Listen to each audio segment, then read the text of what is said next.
Surah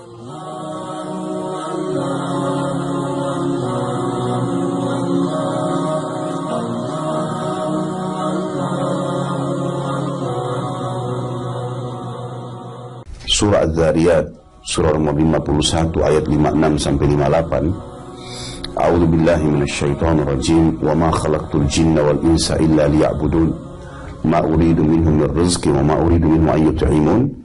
Innallaha huwar razzaqu dzul quwwatil matin. Aku tidak ciptakan jin dan manusia kecuali untuk menyembah kepadaku, dan aku tidak pernah berharap balasan rezeki dari mereka, dan aku tidak pernah meminta dibalas makanan. Sesungguhnya Allah satu-satunya zat yang selalu menyiapkan kebutuhan dan tidak pernah habis stoknya, dan dia sebaik-baik tempat bersandar. Itu kurang lebih terjemahan daripada ayat tadi surah Az-Zariyat. Saya akan mulai, saudaraku seiman, untuk menjawab pertanyaan ini dengan kalimat rahasia kita semua, La ilaha illallah. Dakwah baginda Nabi SAW dan dakwah semua nabi-nabi, 120.000 nabi, diantaranya 313 rasul, sebagaimana dijelaskan dalam hadis yang sahih riwayat Al-Hakim dalam kitab Mustadraknya. Nabi SAW mengatakan nabi-nabi 120.000 dan diantaranya 313 rasul yang wajib kita imani dan kita tahu namanya 25 nabi dan rasul. Semua nabi-nabi ini dakwanya satu, selalu menyampaikan tentang kalimat tauhid, la ilaha illallah. Baginda Nabi SAW kita kerucutkan bahasan, 13 tahun dakwah beliau di Mekah. 10 tahun pertama belum ada perintah jihad, belum ada perintah sholat 5 waktu, belum ada perintah zakat, belum ada puasa Ramadan, belum ada haji. Lalu apa dakwah Nabi SAW 10 tahun? Karena masa Isra dan Mi'raj itu terjadi di tahun ke-11 dari masa kenabian. Jadi 10 tahun pertama berkisar di sebuah hadis. Kata Nabi SAW, Qulu la ilaha illallah tuflihu. Ikrarkan dengan fikiran kalian, dengan lisan kalian, yakini dengan hati kalian, tidak ada Tuhan, pencipta, pengurus, pengawas, pemilik, penyiap segala kebutuhan di langit dan di bumi kecuali Allah. Maka kalian akan beruntung. Kalian akan beruntung. Untuk lebih memahami kalimat ini atau hadis Nabi SAW ini, teman-teman sekalian, coba datangkan di benak kita masing-masing semua yang disembah selain Allah. Semua yang disembah selain Allah. Misal ada orang menyembah patung, ada orang menyembah pohon, ada orang menyembah api, apa sajalah, apa saja yang disembah. Coba datangkan di benak kita, di pikiran kita masing-masing, kemudian tanyakan, apa andil mereka di setetes air yang kita minum? Apa andil mereka di oksigen yang kita hirup? Apa andil mereka di api, di air, di udara, di apa saja, bahkan di sehelai rambut yang ada di kepala kita? Adakah andil patung? Adakah andil api? Adakah sesuatu dari mereka? Maka kita akan temukan jawaban tidak ada.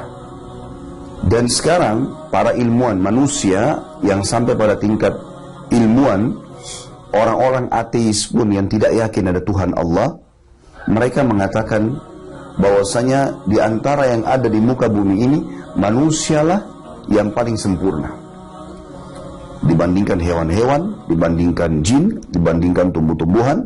Manusia dianggap paling sempurna. Ini diyakini oleh orang-orang ateis pun yang tidak meyakini Tuhan Allah. Lalu pertanyaan kecil, kalau memang manusia dianggap sebagai manusia atau makhluk, ya, atau maaf, yang ada di muka bumi ini yang paling sempurna, apa andil manusia? Kita tanya diri kita masing-masing, apa andil kita yang hadir di sini dengan sehelai rambut di kepala kita? Atau apa andil kita di makanan yang kita makan? Manusia cuma tugasnya memilih dan menikmati, enggak lebih daripada itu. Dia lapar, dia tinggal makan, milih yang pedas, milih yang manis, milih yang asin, tinggal makan, memilih lalu menikmati, mengunyah. Setelah lewat di tenggorokan dia, setelah dia telan, maka sudah tidak ada andil dia sama sekali. Kita kalau ambil ayam, sedikit potongan ayam, nasi, sedikit ada sambal atau apa saja, kita pada saat mencampurnya dengan telapak tangan kita, kita masih bisa membedakan, oh ini ayam, oh ini sambal, oh ini nasi. Sampai kita masukkan ke lidah kita, masih bisa ditahu, oh ini rasa ayam, oh ini rasa sambal, ini rasa nasi. Baik, setelah lewat ke tenggorokan kita masuk ke dalam, ukuran sepertiga jari. Apakah masih bisa kita bedakan mana ayam, mana nasi, mana sambal? Sudah nggak ada sama sekali. Bahkan kita tidak pernah bisa memilah mana makanan yang kita makan yang akan menjadi nutrisi, energi tubuh, dan mana yang akan menjadi kotoran. Saya yakin kalau kita bisa memilah, di satu piring nasi kita tidak akan makan yang jadi kotoran. Tapi kita nggak pernah bisa itu. Manusia begitu lahir di muka bumi sebagaimana kita semua sudah tahu, begitu buka mata, ini semua sudah ada. Alam semesta sudah ada, semua ini sudah ada. Dan belum pernah yang mengklaim, menyatakan diri Tuhan langsung dan mempunyai bukti-bukti kecuali Allah. Karena semua yang disembah selain Allah tidak ada sama sekali andilnya. Contoh orang Hindu dan Buddha misalnya menyembah patung. Patung itu dia sendiri yang pahat. Dia yang buat matanya, dia yang buat hidungnya, dia yang buat mulutnya, dia yang mewarnainya, kemudian dia yang memikulnya. Kalau rusak dia yang memperbaiki. Bagaimana dia bisa anggap sebagai Tuhan? Nabi Ibrahim alaihissalam, di zaman beliau, Namrud, raja zalim, mengaku sebagai Tuhan. Lalu dia buat patung-patung yang banyak, dianggap ini dewa matahari, ini dewa hujan, ini dewa api, ini dewa-dewa semua. Dianggap Tuhan-Tuhan. Nabi Ibrahim alaihissalam datang ke patung-patung itu lalu berbicara di depan masyarakat Babilonia. Dikatakan oleh Ibrahim alaihissalam ke patung yang pertama, dia bilang, hai yang dianggap Tuhan oleh masyarakat Babilonia, diambillah sesajen, atau orang sini bilang sesajen juga, yang biasa ditaruh di depan patung-patung, makanan untuk patung, syirik ya. Maka mereka, Ibrahim AS mengambil buah apel, kemudian menggigitnya, lalu berkata kepada patung itu, hai yang dianggap Tuhan oleh masyarakat Babilonia, apa kau tidak marah setelah saya ambil apelmu ini? Tentu patung tidak akan bicara. Ibrahim AS ulangi 2 kali, ingin menyadarkan masyarakat Babilonia, hai yang dianggap Tuhan oleh masyarakat Babilonia, apa kau tidak marah saya ambil apelmu? 2 kali, nggak dijawab. 3 kali nggak dijawab. Ibrahim AS melakukan hal yang lebih besar. Diambil apel itu, dilempar ke wajahnya patung itu. Jatuhlah apel tadi, tidak ada respon. Maka dia bilang, hai yang dianggap Tuhan oleh masyarakat Babilonia, kau nggak bisa melawan saya gara-gara saya melempar kau dengan apel ini. Tidak ada jawaban. Ibrahim AS mendatangi semua patung itu, yang dianggap dewa matahari, yang dianggap dewa hujan, yang dianggap dewa api, dianggap ini semuanya. Terakhir Nabi Ibrahim AS mengatakan, hai kaumku, apa yang kalian sembah ini? Sesuatu yang kalian pahat sendiri, kalian berikan nama sendiri, semua kedustaan. Sesungguhnya yang menciptakan semua ini adalah Allah. Maka Allah menyebutkan dalam Al-Quran dari surah Az-Zariyat, saya tidak ciptakan jin dan manusia kecuali untuk menyembah. Apa makna sembah, teman-teman sekalian? Sembah memiliki 4 makna. Saya sebutkan dalam bahasa Indonesia. Sembah itu pertama tunduk, yang kedua patuh, yang ketiga cinta, yang keempat takut. Ini makna sembah. Jadi kalau kita bilang iyyaka na'budu, kepadamu kami tunduk, kepadamu kami patuh, kepadamu kami cinta. Cinta ini berarti berkorban, pengabdian. Kepadamu kami takut.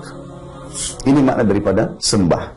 Makna sembah dalam bahasa Arab itu, dan di Indonesia kan juga sama ya, saya tidak tahu kalau di kamus bahasa Melayu seperti apa, tapi ini maknanya.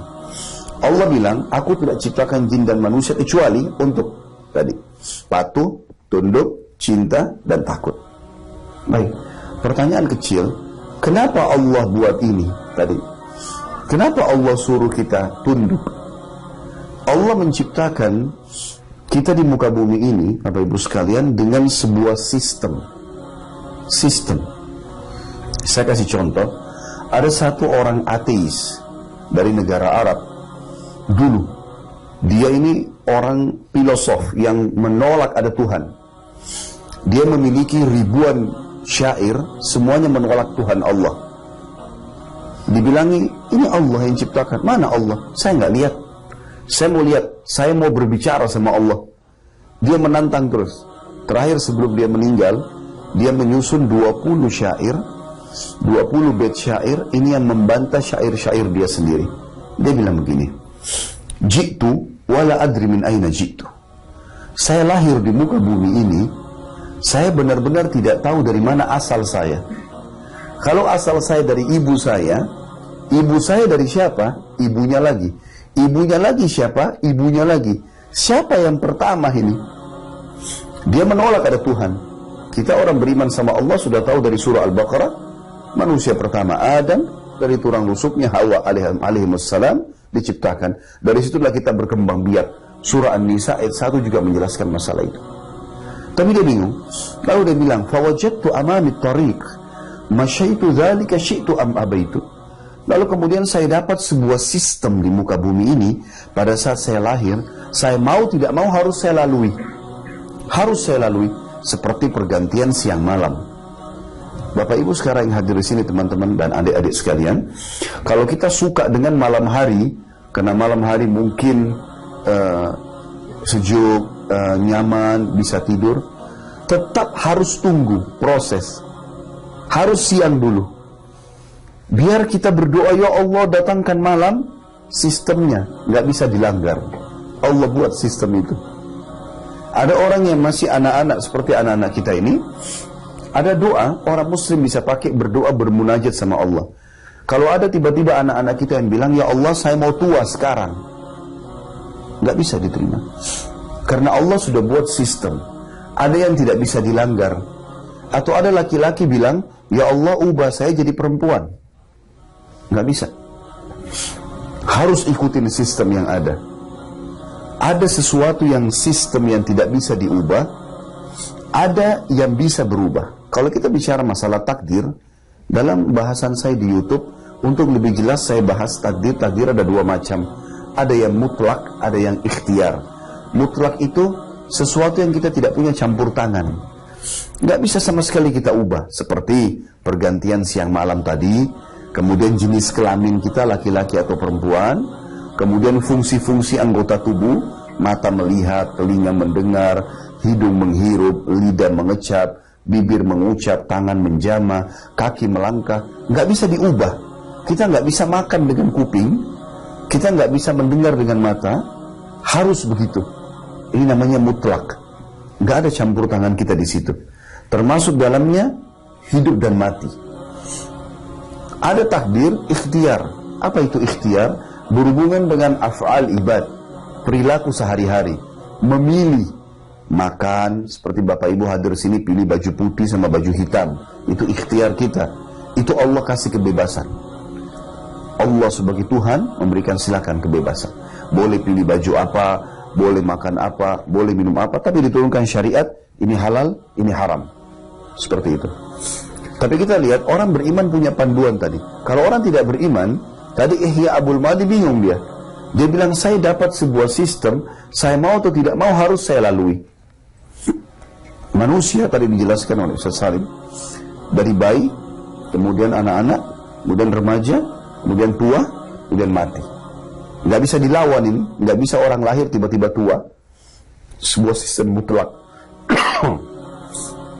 Di sini teman-teman sekalian dia bilang, lastu adri. Saya benar-benar bingung, Atawilun hayati am qasir.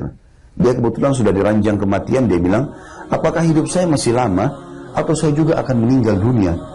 Lalu dia bilang, saya langsung terjemahkan saja, kalau seandainya saya mati, apa setelah kematian itu?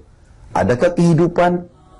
Kemudian dia bilang lagi, kalau seandainya saya berbuat kebaikan di muka bumi ini, siapa yang menilai itu baik? Dan siapa yang akan membalas saya? Kalau saya melakukan satu keburukan, siapa yang menilai itu buruk? Siapa yang akan menghukum saya? Dia bilang lagi, lastu adri. Saya benar-benar tidak tahu, saya benar-benar bingung. Terakhir sebelum dia hembuskan nafas terakhirnya, dia mengatakan, amli hadza lubzun hallun amla. Apakah teka-teki ini ada yang punya jawaban atau tidak? Lalu dia meninggal dalam kondisi dia tidak tahu dari mana asal muasalnya, apa tujuan hidupnya, dan seterusnya. Dari kisah Ihya Abul Maudi kita bisa tarik ke ayat tadi.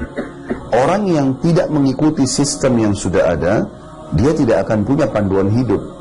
Orang yang beriman kepada Allah, maka dia akan punya panduan hidup.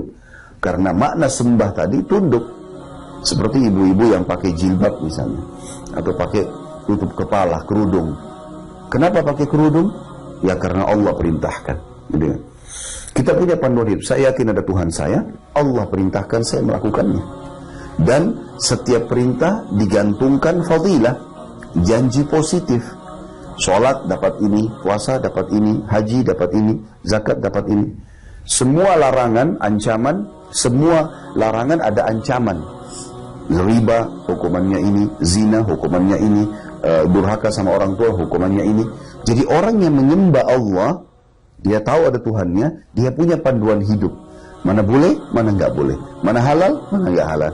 Orang yang tidak mengikuti ini, tidak punya panduan hidup. Dia nggak tahu harus buat apa. Makanya orang-orang ateis, mereka dari mabuk ke mabuk, dari mabuk ke mabuk, dari zina ke zina. Mereka tidak punya panduan hidup. Bahkan akhirnya, setelah mereka kaya raya pun, hidupnya ditutup dengan bunuh diri misalnya.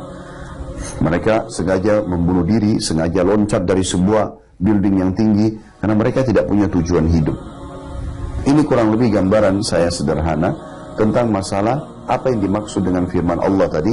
Aku tidak ciptakan jin dan manusia kecuali untuk menyembah. Maksudnya agar mereka tahu bagaimana menghadapi kehidupan dunia ini dan punya panduan, punya tata cara untuk hidup itu. Mana yang boleh, mana yang nggak boleh. Pertemanan, berteman sama orang, menikah, memilih pasangan, berbakti sama orang tua, bermuamalah sama anak, bermuamalah sama tetangga, sesama muslim, sama non-muslim, bagaimana bertransaksi jual beli, bagaimana kehidupan sosial, bagaimana kehidupan politik, semuanya dipandu di dalam agama ini.